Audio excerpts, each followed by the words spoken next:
మాజీ మంత్రి ఎమ్మెల్యే హరీష్ రావు వరంగల్ మహబూబాబాద్ జిల్లాలో పర్యటిస్తున్నారు. ముందుగా వరంగల్ ఏనుమాముల వ్యవసాయ మార్కెట్ ను సందర్శిస్తారు. పత్తి రైతుల సమస్యలను స్వయంగా అడిగి తెలుసుకుంటారు. అనంతరం మహబూబాబాద్ జిల్లా కే సముద్రం వ్యవసాయ మార్కెట్ ను సందర్శించి అక్కడి పత్తి రైతుల కష్టాలు తెలుసుకుని వారికి భరోసా ఇవ్వనున్నారు. తర్వాత కురవి మండలం రాజోలు గ్రామంలో ఇటీవల మరణించిన తెలంగాణ ఉద్యమకారుడు తోట రవి కుటుంబాన్ని హరీష్ రావు పరామర్శించనున్నారు.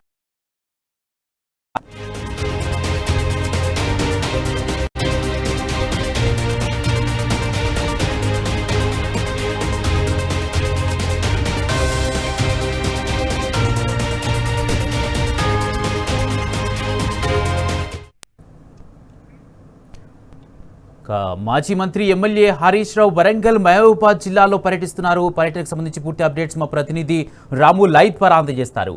రాము, పత్తి రైతుల పట్ల కేంద్ర రాష్ట్ర ప్రభుత్వాల నిర్లక్ష్యంపై బీఆర్ఎస్ మార్కెట్ బాట పట్టింది. దీనికి సంబంధించి మాజీ మంత్రి హరీష్ రావు పర్యటిస్తున్నట్టుగా తెలుస్తుంది. దీనికి సంబంధించి పూర్తి అప్డేట్స్ ఏంటి? ఏ ప్రాంతాల్లో పర్యటిస్తున్నారు? కుమార్, ఆపత్కాలం ఉన్నటువంటి రైతులకు అండగా నిలిచేందుకు ఈ రోజు బీఆర్ఎస్ పార్టీ మార్కెట్ బాట పట్టింది. మరికాసేపట్లో హరీష్ రావు గారి పర్యటన కూడా ప్రారంభం కాబోతుంది. ఈ నేపథ్యంలోనే ఎన్వావల్ మార్కెట్ లో మాజీ మంత్రి ఎర్రబెల్లి దయాకర్ గారు ఉన్నారు. సార్, ఎట్లా భరోసా నింపబోతా ఉన్నారు? ఇక్కడ రైతుల కష్టాలు ఏ విధంగా ఉన్నాయి? గతంలో 325 మిల్లులు నడిచేది, ఇప్పుడు మొత్తం సగానికి బంద్ పెట్టారు. ఇదివరకు డైరెక్ట్ రైతు మిల్లు దగ్గర పోయేది, సీసీఓలో అక్కడనే కొనేది. ఇప్పుడు ఆన్లైన్ బుకింగ్ అయింది. ఆన్లైన్ బుకింగ్ అయితే ఏ మిల్లుకి పోతారో ఎక్కడ పోతారో తెలియదు. ఏ మండలంలో ఆ మండలంలో ఆ మిల్లుల దగ్గరే రైతులు పోయే పరిస్థితి ఉండదు. ఇదివరకు 10 క్వింటాలు పడినా 12 క్వింటాలు పడినా కొనేది, ఇప్పుడు 7 క్వింటాల నిబంధన పెట్టారు. అన్ని ఘోరమైన పరిస్థితి. అంటే రైతులు ఎన్ని తీర్లు ఇబ్బంది పడ్డారంటే యూరియా దొరకక ఇబ్బంది పడ్డారు. యూరియా కరెక్ట్గా దొరికేది ఉంటే ఒక్క నెల రోజుల ముందే వచ్చేది, అది నష్టం చేసింది. ఆ యూరియా అందింది కేంద్ర రాష్ట్ర ప్రభుత్వాలు, రెండు ఫెయిల్ అయినాయి. ఇవాళ వర్షాలు పడ్డా అది నష్టమైంది. అది వర్షాలు ఎందుకు పడ్డాయి? వర్షాలు పడకముందే పంట చేతికి వచ్చేది, అట్ట నష్టం జరిగింది. అంతా ఇది రాష్ట్ర ప్రభుత్వం ఫెయిల్యూరు, కేంద్ర ప్రభుత్వం ఫెయిల్యూరు. ఇప్పటికైనా పొరపాటును, అంటే ఇప్పుడు రైతు భరోసా వల్లే, రైతు బంధువు లేదు, రుణమాఫీ సరిగ్గా కాలేదు, అంతా మోసం చేశారు. గతంలో కేసీఆర్ గారు ఉన్నప్పుడు అన్ని తీరుల లాభం జరిగింది. మేము ఒకటే కోరుతున్నాం, సీసీఏ వాళ్ళని ఎన్ని వాళ్ళకి నిబంధనలకైనా పోయి అమ్ముకోవాలి, అన్ని మిల్లులకు పర్మిషన్ ఇవ్వాలి, రైతులను ఇబ్బంది పెట్టే పరిస్థితి రావద్దు. 7 పత్తులు మొత్తం కొనాలి, 7 క్వింటాలని నిబంధన కూడా తీసి పారేయాలి అని తీసి ఇమ్మీడియట్లీ ఇది రాష్ట్ర ప్రభుత్వం కేంద్ర ప్రభుత్వం జోక్యం తీసుకుని రైతులకు న్యాయం చేయాలనేది మా డిమాండ్. ఇంకోటి, నరసింహరావు గారు వస్తాడు, బోనస్ కూడా పోయినసారి వడ్లది పడలేదు, మక్కలది పడలేదు, దేని పడలేదు. ఇప్పటికైనా కళ్ళు తెరిచి కేంద్ర రాష్ట్ర ప్రభుత్వాలు ఈ హామీలన్నీ నిలబెట్టాలని మాకు 6వ తారీఖు నుంచి అడుగుతా ఉన్నారు సార్, యాజమాన్యాలు సమ్మె చేస్తామని. కానీ ఎందుకు పట్టించుకోవట్లేదు? ఎందుకు చర్చలు జరపట్లేదు? కేంద్ర మంత్రులు 2 ఉన్నారు, జౌళి శాఖ మంత్రితో సంప్రదింపులు కూడా జరపట్లేదు సార్, దీన్ని ఎట్లా చూడాలి? అసలు రాష్ట్ర ప్రభుత్వానికి ఒక అవగాహన కానీ, వ్యవసాయ రంగం పైన ఒక చిత్తశుద్ధి కానీ ఇప్పటి వరకు ఈ ప్రభుత్వానికి లేదు. ముఖ్యంగా ముఖ్యమంత్రి గారికి అయితే రైతులకు ఏం చేయాలనేది ముందు చూపు లేదు. ఒకవేళ ఆయన ముందు చూపు ఉంటే ఇలా యూరియాను బఫర్ స్టాక్ తెచ్చుకొని పెట్టేవాడు. ఇలా రైతులు ఏ విధంగా మొన్నటి వరకు గోసపడ్డారో, ఏ విధంగా దానివల్ల ఈరోజు పత్తి డిలే కావడం, పత్తి అక్టోబర్ ముందే మనకు వర్షాల కన్నా ముందే పత్తి ఏరుకునేవాళ్ళు. దానివల్ల ఏమైంది, లేట్ క్రాప్ రావడం వల్ల వర్షానికి దెబ్బతిన్నది. పండిన పంటనన్నా తీసుకొచ్చి అమ్ముకుందామంటే మార్కెట్లో రకరకాల ఇబ్బందులు. ఇటు కేంద్ర ప్రభుత్వం, రాష్ట్ర ప్రభుత్వం సీసీ అని పెట్టిండ్లు, తీసుకొచ్చిన తర్వాత దీనిలో తేమ శాతం ఎక్కువ ఉన్నది, దీనికి ఈ శాతం ఎక్కువ ఉన్నదని చెప్పి ఏదో నామమాత్రంగా 1-2 లాట్లు కొనడం. ఆ 1-2 లాట్లు కూడా ఇందాక మార్కెట్లని చర్చించినప్పుడు చెప్తాను, ఏదో L1, L2, L3 అట. మరి అది ఏం కోడ్ భాష నాకు అర్థం కాలేదు ఈ మిల్లర్లకు. అంటే 1, 2, 3 మిల్లర్లని పెట్టి శాఖలుగా విభజించి L1కు కొంత పత్తి ఇవ్వడం, మొగలకు ఇవ్వడం, అందులో కూడా దందాలు, కమిషన్లు రకరకాలు చేసుకొని వ్యాపారవేత్తలకు కావచ్చు, మేలు చేసే విధంగా కావచ్చు కొంతవరకు చేసుకుంటారు. మిగతాదంతా కొనకుండా పక్కకు పెట్టి 8,100 పెట్టాల్సిన పత్తిని ఇలా 6,000 లోపే కొంటామని చెప్పి లేకపోతే ఇడిచిపెట్టిపోవడం. అప్పుడు దీనావస్థ స్థితిలో రైతు ఏం చేస్తాడు? తప్పని పరిస్థితిలో ఇచ్చిపోవాల్సిన పరిస్థితి వచ్చింది. ఇంకా బస్తాలలో తేవద్దు, మీరు ట్రాక్టర్లో లూజ్ కాటనే తేవాలి, ట్రాక్టర్లు లూజ్ కాటన్ తేవాలంటే ఇలా ఎకరం 2 ఎకరాలు పెట్టిన వాడికి ట్రాక్టర్ రాదు కదా, ఒక ఆటో నిండా రాదు కదా, ఒక లారీ నిండా రాదు కదా. పాపం వాడు ఏ విధంగా తీసుకొచ్చుకోవాలి? ఒకవేళ పెట్టిన ఆటో కిరాయిలు కూడా రావు.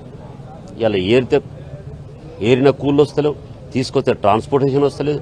ఇక్కడికి వచ్చిన ఖరీదారులు ఇబ్బంది పెట్టే ఇబ్బందికి కొనలేని సీసీఐ వల్ల చాలా రకాలుగా ఇబ్బందులు పడుతున్నారు, ఏడ్చుకుంటూ పోతున్నారు. దాన్ని ఇలా అధికారులు కూడా, మార్కెట్ వ్యాపారవేత్తలు కూడా కాటను మంచి రేటు ఇవ్వాలనో ఏదో ఉద్దేశంగా 1 వీక్ వాళ్ళు బంద్ చేశారు. మేమేం డిమాండ్ చేస్తున్నామంటే సీసీఐని వచ్చిన కాటను మొత్తం కొనాలి. ఇక్కడ 320 మిల్లులు ఉన్నాయి, వాళ్ళందరికీ సమాన రీతిలో పంచాలి. ప్రతి మిల్లు కూడా నడవాలి. ఇలా వరంగల్ మార్కెట్ అంటేనే మరి ఒక పెద్ద మార్కెట్, దక్షిణాసియాలోనే ఒక పెద్ద మార్కెట్ ఉంది. ఆ మార్కెట్కి అన్ని రకాల వ్యాపారవేత్తలు కూడా బాగుపడాలి, అన్ని రకాల వ్యాపారాలు నడవాలంటే అందరికి కూడా ప్రతి ఒక్క మిల్లు మీద ఒక్కరు కాదు, ఒక మిల్లు యజమాని కాదు, ఇలా గుమ్మస్తలు ఉన్నారు, మరి కార్మికులు ఉన్నారు, అదేవిధంగా హమాలీలు ఉన్నారు. అంటే ఎన్నో కుటుంబాలు ఒక మిల్లు మీద ఆధారపడి ఉన్నాయి. నువ్వు ఆ మిల్లుకు కాటన్ ఇవ్వకపోతే ఆ మిల్లు పరిస్థితి ఏంది? ఇలా 320 మిల్లులు వరంగల్కు ఉన్నాయి అంటే చాలా గొప్ప విషయం తెలంగాణ ప్రాంతం. మళ్ళీ దీన్ని దృష్టిలో పెట్టుకొని మనం కాకతీయ మెగా టెక్స్టైల్ పార్క్ తెచ్చుకున్నాం. ఇలా మెగా టెక్స్టైల్ పార్కుకు సంబంధించిన కాటన్ మొత్తం వరంగల్ మార్కెట్లో దొరుకుతుంది. ఇలా మరి అలాంటి కాటన్ను ఈరోజు మరి దాన్ని తీసుకోమని చెప్పి, వాస్తవంగా చెప్పాలంటే 15 రోజుల నుంచి సీసీఐ స్టార్ట్ అయింది. 15లో రోజుకు 10 నుంచి 15,000 క్వింటాల పత్తి మార్కెట్కు వచ్చే ఈ మార్కెట్కు ఈ 15లో 10,000 క్వింటాలు కూడా రాలే మార్కెట్కు. అంటే మీరు పెట్టే ఇబ్బందులు, సీసీఐ పెట్టే ఇబ్బందుల వల్ల ఇవాళ కాటన్ వచ్చే పరిస్థితి లేదు. నేనేం డిమాండ్ చేస్తా ఉన్నానంటే ఇమీడియట్గా సీసీఐ రేపటి నుంచే కాంటాలు స్టార్ట్ చేయాలి. ఎలా పాపం వాడికి వచ్చి రాక ఇందాక పత్తి చేను చూసుకుంటూ వచ్చినాం, అసలు పత్తి చేనులో పత్తే లేదు, పాపం ఏరియా కూళ్ళు వస్తలేవు. కనీసం ఏరుకున్న పత్తిని ఇమీడియట్గా అమ్ముకుంటే డబ్బులు వస్తాయనే ఆశతో ఉన్న రైతును మీరు మార్కెట్ రావద్దు, మేము కొనలేమని చెప్పి అలాంటే ఇలా వాళ్ళ పరిస్థితి ఏదో మనం ఆలోచించాల్సిన అవసరం లేదు. మా పెద్దలు గౌరవనీయులు హరీష్ రావు గారు కూడా వచ్చారు. దీన్ని పూర్తి స్థాయిలో ఇక్కడ మేము మొత్తం డీటెయిల్గా తీసుకొని ఖచ్చితంగా ప్రభుత్వం మెడలు వంచి కొనే విధంగా మేము చేయబోతామని చెప్పి నిబంధనలు అప్పుడు కూడా ఉన్నాయి సార్. కానీ కేసీఆర్ గారు ఉన్నప్పుడు వేగంగా కొనుగోలు జరిగాయి, సీసీఐని కూడా ముక్తాడు వేశారు. ఇప్పుడు ఎందుకు జరగట్లేదు? ఎందుకు కమాండింగ్ లేదు రాష్ట్ర ప్రభుత్వం పైన? కానీ కేంద్ర మంత్రులు 2 ఉన్నారు, ఎందుకు కమాండింగ్ చేయలేకపోతున్నారు? కేసీఆర్ గారు అంటేనే రైతు కుటుంబం నుంచి వచ్చినవాడు, రైతుకు సంబంధించినటువంటి రైతులు బాగుంటేనే ఈ రాష్ట్రం బాగుంటుందని చెప్పి అన్ని రకాల రైతుకు ఆయటి పూనిందంటే అంటే వర్షాకాలం వచ్చినప్పుడు ఏం చేయాలా, రెండో పంటకి ఏం చేయాలి, యూరియా ఎప్పుడు స్టాక్ పెట్టాలి, ఏ విధంగా ఇవ్వాలి, విత్తనాలు ఏ విధంగా ఇవ్వాలి, వాళ్ళకి వాటర్ ఎప్పుడు ఇవ్వాలనేది ఆయనకు ఒక ముందు చూపు ఆలోచన. ఇవాళ ఎస్ఆర్ఎస్పి కెనాల్ మన పక్కకి వెనుక ఉన్నది, అది ఇప్పుడు కూడా నిండుకుండ లెక్క పోయేది మన 10 సంవత్సరాలు. ఇప్పుడు కెనాల్లో నీళ్ళు, ఇందాక మేము వేరే కాడ అడిగినాం, నీళ్లు లేక మా పంటలు ఎండిపోతాయి. ఇప్పుడు యాసంగి వేసుకోవాలన్నా వద్దా అనే ఆలోచనలో రైతులు. అంటే వ్యవసాయ రంగాన్ని మీద ఏ మాత్రం కూడా ఈ ప్రభుత్వానికి కానీ ప్రభుత్వంలో ఉన్న మంత్రులకు కానీ ముఖ్యమంత్రి కానీ లేదు. మరి అదే కేసీఆర్ గారు ఎప్పుడు ఏం చేయాలో ఒక మంచి అధికారులతోటి కానీ అందరితోటి కానీ పెట్టుకునేది. ఇలా రైతు వేదికలు కట్టుకున్నాం, ప్రతి సెంటర్లో రైతు వేదికలు కట్టుకున్నాం. మేము ఎక్కడైతే పండించిన పంటను అక్కడికే పోయి కాంటాలు పెట్టినాం. ఈవెన్ మీకు కరోనా పీరియడ్లో కూడా లారీలు దొరకకపోతే రోడ్ల మీద ఇసుకకు పోయే లారీలు కావచ్చు, ఏదైనా కావచ్చు, సెంటర్లో నిలబడి లారీలు తీసుకొచ్చి వాళ్ళ కాంటాలు పెట్టి పంపించినాం. ఇలా ఒక్కొక్క లారీ తీసుకుపోయి మిల్లులో కావచ్చు, లేదా మక్కలు ఉండే కావచ్చు, ప్యాడీ సెంటర్లకు పోవచ్చు, రైస్ మిల్లు కాడికి పోతే వారం రోజులే ఖాళీ అయితే లేదు లారీ. వారం రోజుల నుంచి మరి లారీ కిరాయి అదనంగా పడే ఛార్జెస్ ఎవరు కట్టాలి? రైతు గోస కాదు అది. మేము అట్లా ఎప్పుడు చేయలే మా ప్రభుత్వం ఉన్నప్పుడు. ఖచ్చితంగా సెంటర్లో పోయి కొన్నాం. ఎక్కడ కూడా దళారితనం లేకుండా చేసిన ప్రభుత్వం అంటే కేసీఆర్ గారి ప్రభుత్వమే. ఇప్పుడు దళారితనం పెరిగింది. ఇవాళ ఇందాక ఒక ఇన్ఫర్మేషన్ తీసుకున్నాం, ఇక్కడ ప్రతి మిల్లుకు కావచ్చు, సీసీఐ అధికారులకు కావచ్చు, దాదాపు రోజుకు 50,000 రూపాయలు ఇవ్వాలన్నట.